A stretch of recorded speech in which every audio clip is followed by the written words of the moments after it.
Saya ingat awal kasus itu saya di WA sama salah satu pejabat tinggi Polri, tanya menurut Mas Rizal gimana? Saya bilang yang penting itu yang harus dijaga integritasnya adalah institusi.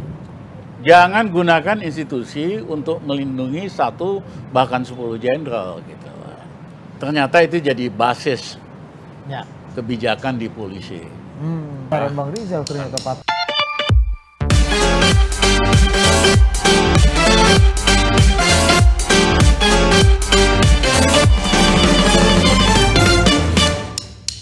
Jadi apakah vonis Sambo ini dan kawan-kawannya mempengaruhi KIB? Enggak. Menjadi momentum perbaikan penegakan hukum, menjadi momentum rebound kembalinya kepercayaan publik kepada lembaga penegak hukum. Ya makanya itu juga yang kita lihat bahwa di berbagai macam survei ya lembaga-lembaga yang kredibel dan terpercaya kinerja pemerintahan hari ini yang paling di bawah yang lain biasanya itu soal hukum, penegakan hukum. Ya, dan yang paling bawah juga kebetulan kepolisian karena beberapa waktu terakhir kan diterpa Majelis Hakim melakukan terobosan-terobosan sehingga rasa keadilan publik itu dianggap sudah terpenuhi di situ. Apakah sudah, itu pertanyaan apa titik tuh? Nah, harapannya adalah begini, ini euforia ini sebenarnya belum titik final ini belum inkrah, belum berkekuatan hukum tetap. Apakah majelis hakim di tingkat pengadilan tinggi dan juga kasasi nantinya seandainya para terdakwa banding itu memiliki fatsun pemikiran serupa bahwa motif nggak harus dibuktikan seperti itu. Nah, itulah yang kemudian hasanahnya perlu kita bicarakan lebih lanjut dalam diskusi malam ini. Ini pengantar mukodimah agak bagus. Dan siapa aja kita perkenalkan dulu ya. Dan biasa dipanggil dengan Bernie Sanders-nya Indonesia, Gus Rizal Ramli. Ya. Kalau zaman dulu dipanggilnya Dr. Rizal Ramli. Ya. Sekarang kita panggil Gus Romli. Ya, makin tua makin kultural. Ya. Kita ke Gus Romli ini minta helikopter view nih dari bagaimana sejarah waktu kasus Sambo. Jujur aja saya nggak terlalu tertarik. Tapi begitu saya lihat di pemakamannya Yosua, ibu adik-adiknya ingin melihat wajah Yosua terakhir, dilarang. My sense ini nggak benar, nggak beres gitu. Ya, nah yang kedua adalah Sambo sangat powerful, bukan hanya karena jabatannya, karena dia pegang uang 303 yang jumlahnya besar sekali, itu uang nyebar kemana-mana. Jadi he is powerful not only because of the function, bukan hanya karena jabatan, karena dia kasir dari 303 gitu. Nah, saya ingat awal kasus itu saya di WA sama salah satu pejabat tinggi Polri, tanya menurut Mas Rizal gimana? Saya bilang yang penting itu yang harus dijaga integritasnya adalah institusi. Jangan gunakan institusi untuk melindungi satu bahkan 10 jenderal gitu. Nah, ternyata itu jadi basis kebijakan di polisi. Nah, yang kedua adalah Bang Rizal ternyata kasus ini menarik karena banyak orang Indonesia melihat berbagai pelanggaran etika perilaku polisi, selalu mengatakan, kita kan rakyat kecil, bisa apa sih kita? Nah, saya sering sekali menggunakan kutipan dari Dalai Lama. Seandainya kamu hanya seekor nyamuk kecil, jangan pikir kamu gak bisa apa-apa. Waktu tuan kamu tidur, kamu ngoeng-ngoeng aja semalaman, gak bisa tidur dia. Ya, apalagi yang ngoeng-ngoeng ini ratusan ribu di sosial media. Inilah pertama kalinya people power di sosial media betul-betul jadi alat pendorong perubahan. Dan itu sulit dilawan sama polisi. Ya, ini pelajaran berharga. Kalau kita ngoeng-ngoeng rame-rame, akhirnya lemah juga lembaga super kuat seperti polisi. Nah, yang kedua, seperti Panda katakan tadi, saya mohon maaf, pemerintahan Gus Dur yang memisahkan antara TNI dan polisi. Dengan niat mudah-mudahan seperti polisi Inggris, berwibawa, senjatanya cuma pentungan doang. Tapi ternyata perkembangannya, polisi ini tidak hanya dwifungsi, tapi multifungsi. Ya, nah kalau kita mau benahin polisi, Pan, kita kembalikan ke fungsi polisi aja. Bukan ikut dalam politik, ikut dalam kantor intelligence, ikut di dalam pencarian uang dan sebagainya. Ya, terus terang image TNI hari ini baik. Kenapa? Karena mereka hanya fokus sama fungsi TNI. Tapi kalau TNI juga multifungsi atau dwifungsi, image-nya jauh lebih rusak kok. Nah, hari ini polisi rusak image-nya karena multifungsi. Main politik lah, dukung calon ini, calon itu. Emang ada? Ya, nah jadi kita mesti benahin agar kalau kita mau negakkan demokrasi, polisi tidak boleh multifungsi. Ya, dalam pemilu yang akan datang ini. Harus kembali ke kitoh ya Bang ya? Harus kembali ke kitoh. Nah, yang kedua adalah gejala Sambo ini jangan dilihat hanya kasus pembunuhan. Kasus penghilangan barang bukti. Saya lebih nganggap Samboisme ini nyaris sama dengan Shafakisme di Iran. Ya, Shafak itu kekuatan polisi otoriter di Iran yang dipakai untuk memata-matain sipil, memata-matain oposisi, menjerumuskan, melakukan operasi penangkapan, penyiksaan, KM 50 dan sebagainya. Jadi kembalikanlah, Shafakisme itulah yang menjadi alasan kenapa kemarahan di Iran terhadap Shah Iran itu luar biasa. Di Eropa Timur juga polisi itu luar biasa brutalnya. Nah, jangan sampai ini terjadi di Indonesia. Bagaimana caranya? Satu, mohon aliran dana 303 dibuka kepada siapa aja. Saya khawatir sampai ke sumber-sumber yang penting lah di Indonesia. Nah, yang kedua adalah nggak boleh lagi polisi ikut dalam politik.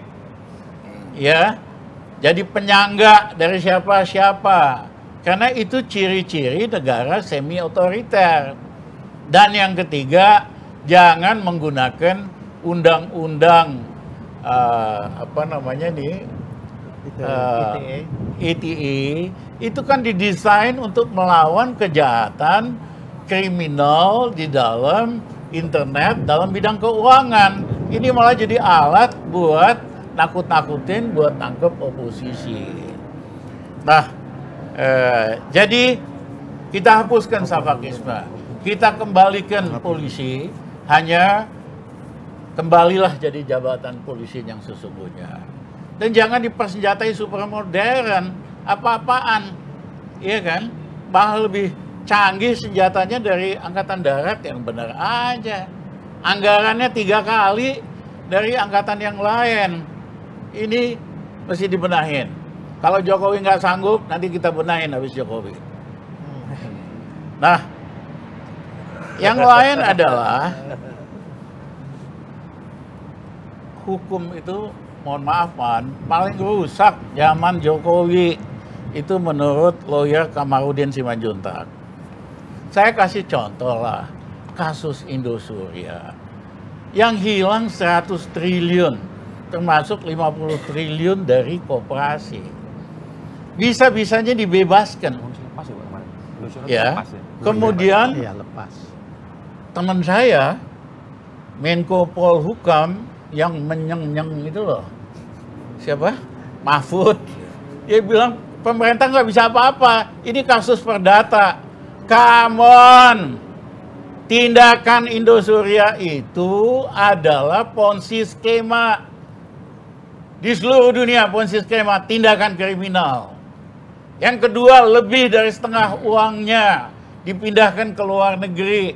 Beli yacht, beli private jet, beli istana di dekat Versailles di Perancis. Itu pidana menyalahgunakan dana nasabah. Tapi direkayasa seolah-olah dibangkrutkanlah ini. Iya kan?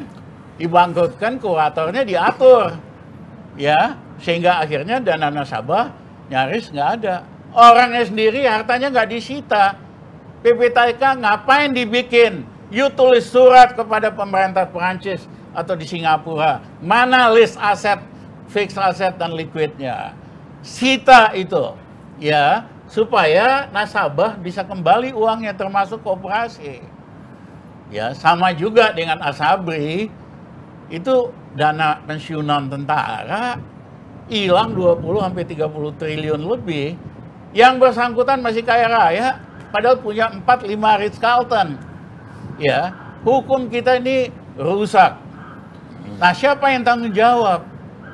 Tentu pemerintah nggak boleh intervensi hukum.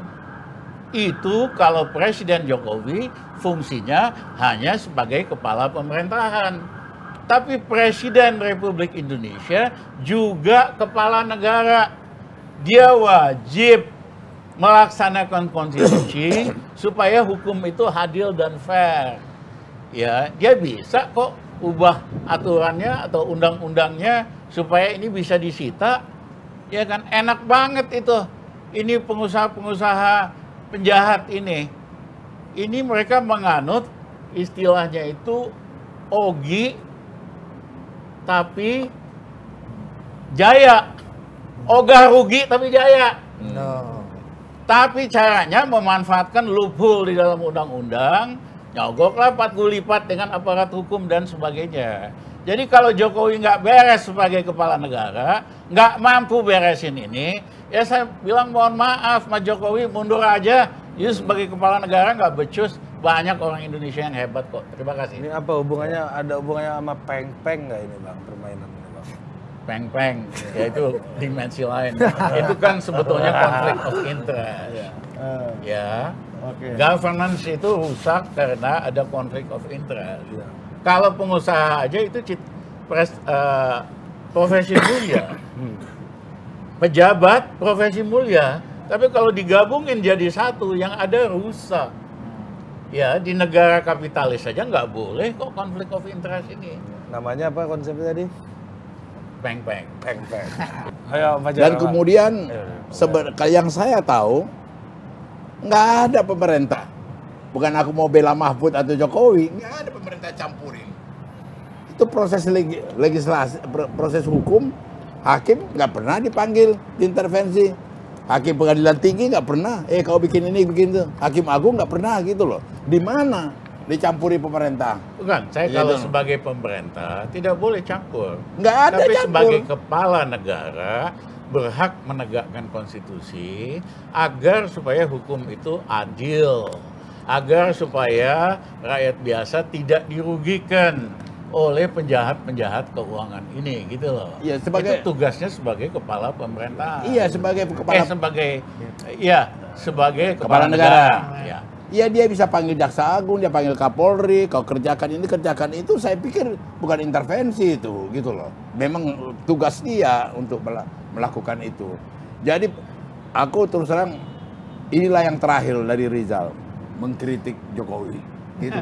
Karena tak seperti yang disampaikannya itu, yang aku tahu. Kalau gitu. Multifungsi tadi kata Bang Rizal kan ada dui-fungsi, ini ada multifungsi. Triple, nah ini nggak ada itu. Ah, itu gimana Pung? Kenyataannya? Nggak ada multifungsi, nggak ada. Fungsinya jelas. Kan UITE paling tidak gimana? Main politik, soal politik tadi itu. Iya, ITE dan segala macam kan satu sistem yang baru. Iya kan? Satu sistem yang baru. Dalam dunia hukum juga satu sistem yang baru. Saya pikir learning by doing dalam perjalanannya akan ada trial and error gitu loh.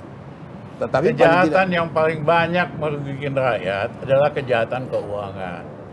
Undang-undang ITE itu dimaksudkan untuk mencegah dan menghukum kejahatan keuangan. Kok malah dipakai hanya sebagai alat buat tangkepin oposisi gitu loh. Ya, Ya, saya menambahkan Bang Rizal Ramli. Untuk kasus Indosuria tadi memang begini, ada trias politika juga kan. Ini kan mahkamah yang menentukan. Tunggu dulu. Ini bom waktu nih. Yang disampaikan Rizal nih. Oposisi mana lah yang ditangkapi? Oposisi. Bukan Indonesia ini apa ada oposisi sekarang? Ada banyak.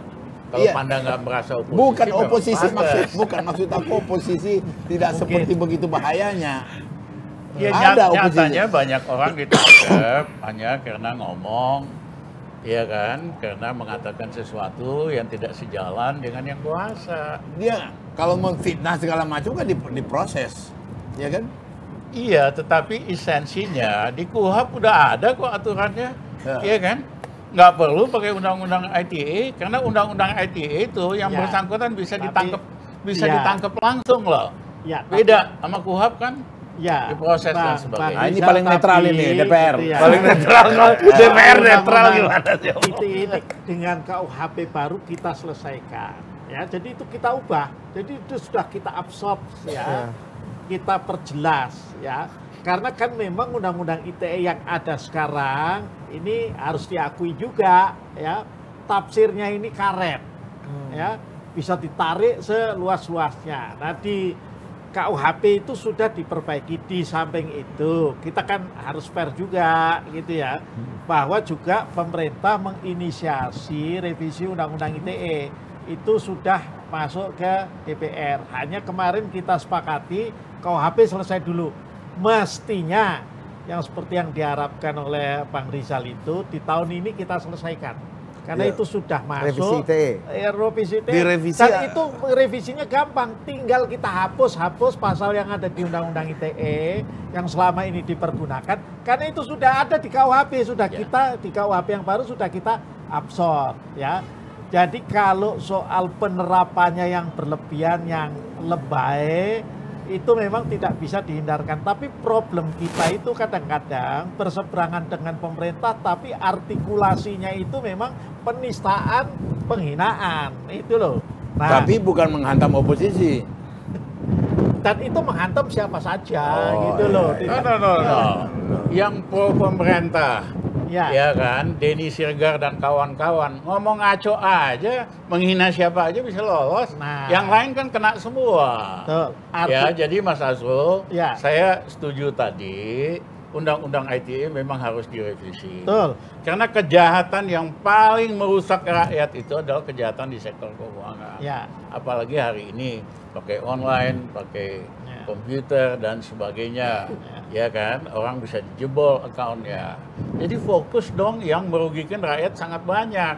Betul. Jangan hanya kasus-kasus individu, pejabat Ya. merasa dihina atau dan sebagainya. Kalau nggak mau dihina mah nggak usah jadi pejabat loh. Siapa yang ditangkap sekarang? Siapa lah? Ada lah Pak. Hah? Siapa? Coba siapa? Oh, kayak kurang pengetahuan gue. Kurang Iya, pengetahuan siapa? ya. Siapa? Karena kau terlalu dekat sama kekuasaan. Astagfirullah. Yes. Siapa lah yang ditangkapin? Om Kaktus silakan. Ya, nambahi soal KSP Indosuria yang divonis lepas ya. Tadi mohon maaf saya cek HP sama ngobrol sama Pak Arsul itu divonis lepas ya. Ya. Vonis lepasnya berarti kan peristiwanya diakui oleh majelis hakim tapi dianggap Bukan tidak pidana. masuk pidana. Ya. Peristiwanya diakui, fakta-faktanya ada tapi dimasukkan ke dalam Ya. perdata. Nah, inilah kemudian yang perlu dikawal bersama-sama oleh civil society, legislator juga, Ya. agar paling nggak hasilnya seperti kasus Verdi Sambo ini di Pengadilan Negeri Jaksel. Jadi majelis memiliki pemahaman yang sama bahwa perkara ini pidana, korbannya nyata. Kemudian di putusannya nanti jangan lagi disita untuk negara, tapi dikembalikan kepada korban seperti itu. Ya.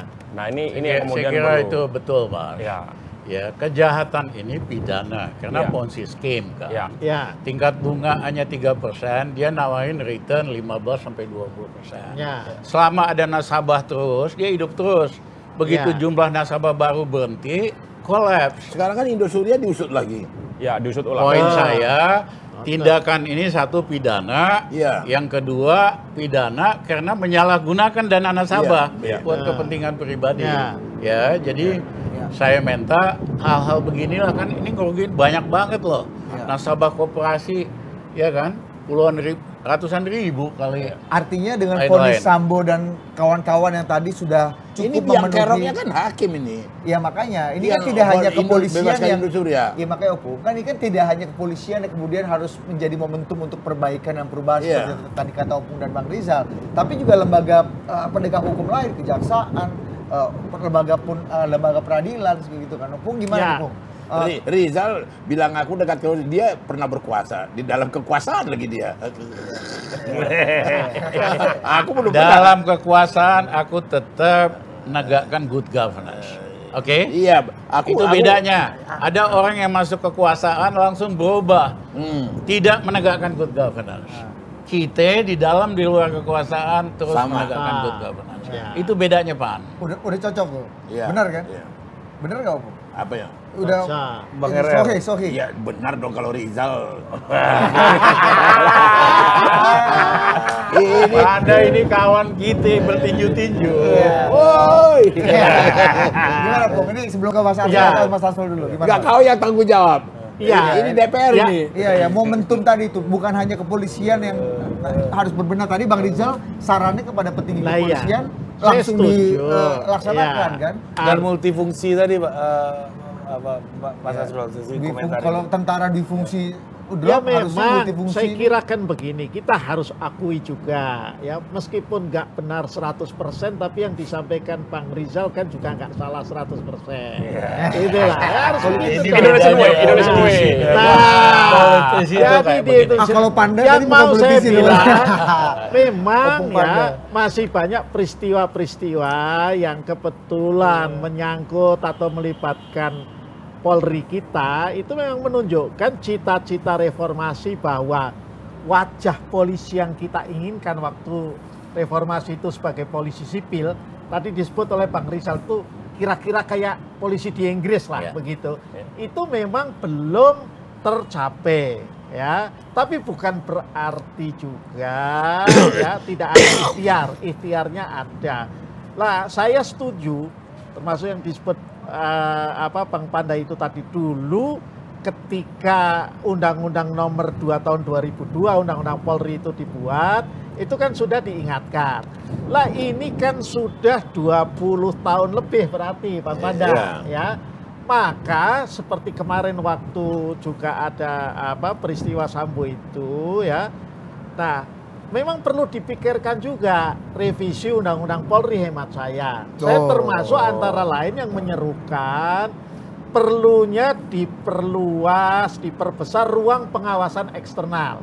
Nah, ruang pengawasan eksternal itu antara lain kan sudah ada lembaganya Kompolnas.